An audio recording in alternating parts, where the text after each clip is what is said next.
اعوذ باللہ من الشیطان الرجیم بسم اللہ الرحمن الرحیم government boys higher secondary school Kalaru zone Khumriyal جماعت 12 مضمون اردو موضوع منشی پریم چند کی حالات زندگی اور ادبی کارنامے تاریخ 15 مئی 2021 عیسوی مطابق 3 شوال بروز سنیچروار پریم چند کی حالات زندگی منشی پریم چند کا اصلی نام دن پت رائے ہے لیکن وہ منشی پریم چند کے نام سے مشہور ہے۔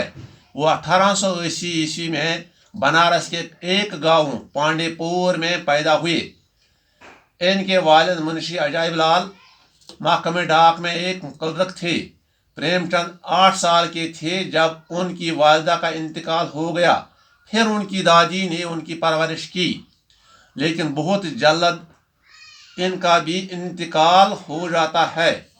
پریم چند کے والد نے دوسری شادی کی، اسی دوران ان کے والد دنیا سے رخصت ہوتے ہیں۔ ان حادثوں کی وجہ سے پریم چند کی زندگی پر ایک گہرا اثر پڑا۔ 15 سال کی عمر میں ان کی شادی ہوئی۔ یہی وجہ ہے کہ 10ویں جماعت میں کامیاب ہونے کے بعد آگے تعلیم جاری نہ رکھ سکا۔ ایک پرائمری اسکول میں ان کی نوکری مل گئی۔ ملازمت کے دوران ہی انہوں نے FA اور BA مکمل کیا۔ پریم چند کو محرومیوں، پریشانیوں اور دکھوں سے ان کی زندگی کندن بن گئی۔ 1921 عیسوی میں مہاتما گاندھی نے عدم تعاون تحریک پیش کی تو پریم چند نے نوکری سے استعفیٰ دے کر ادبی خدمات میں مرنے دم تک کام کیا۔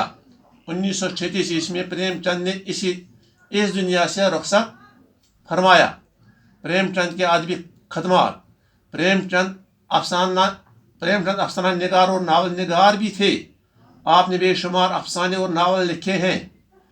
ان دونوں صنفوں میں پریم چند کا رتبہ بہت بلند ہے۔ ان کا پہلا افسانہ انمول رتن ہے اور آخری کہانی کفن ہے۔ آپ پریم پچیسی، پریم بتیسی اور پریم چالیسی اور مانوس اور فانوس خیال ان کے افسانوں کے قابل ذکر مجموعے ہیں۔ آپ ایک مشہور ناول نگار بھی ہیں۔ چوگان ہستی، میدان عمل، بیوہ، گودان، گوشہ عافیت، نرمگا گبن، نمک کا داروگا، گلی ڈنڈا وغیرہ وغیرہ مشہور ناول ہیں۔ پریم چند نے افسانہ نگاری کی بنیاد ڈالی ہے۔ پریم چند پہلے افسانہ نگار ہیں جنہوں نے عوامی زندگی کو اپنا موضوع بنایا اور ادب کو سماجی حقیقت سے روشناس کیا۔ کسانوں کے جذبات اور دیہاتی زندگی کے سچے واقعات اپنے موضوعات کے مخزن بنائے۔ مخزن سے مطلب خزانہ۔